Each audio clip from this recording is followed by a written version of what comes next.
Bismillahirrahmanirrahim. Son günlər ölkəmizdə yerləşən bəzi mağazalarda qurbağa ətinin satışa çıxarılması bəzi müsəlmanlarda bu məhsulu yeməyin icazəli olub olmaması barədə suallar yaradıb. İcazəlidirmi qurbağa ətini yemək?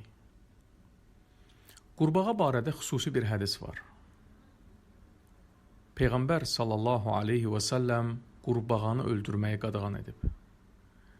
Əbu Davudun Sünən əsərində Abdurrahman ibn Osman radiyallahu anhudan nəql olunan hədisdə gəlir ki, bir dəfə bir həkim Peyğəmbər sallallahu aleyhi və səlləmdən soruşur ki, qurbağanı öldürüb ondan dərman kimi istifadə etmək olarmı?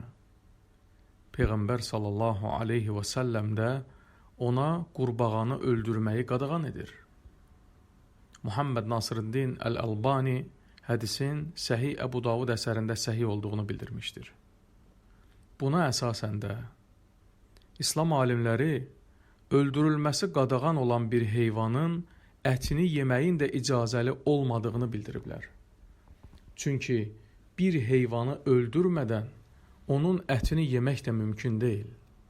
Bu baxımdan qurbağanı öldürmək, onun ətini yemək, habelə onun ticarətini etmək qadağan hesab olunur. Daha doğrusunu Allah bilir.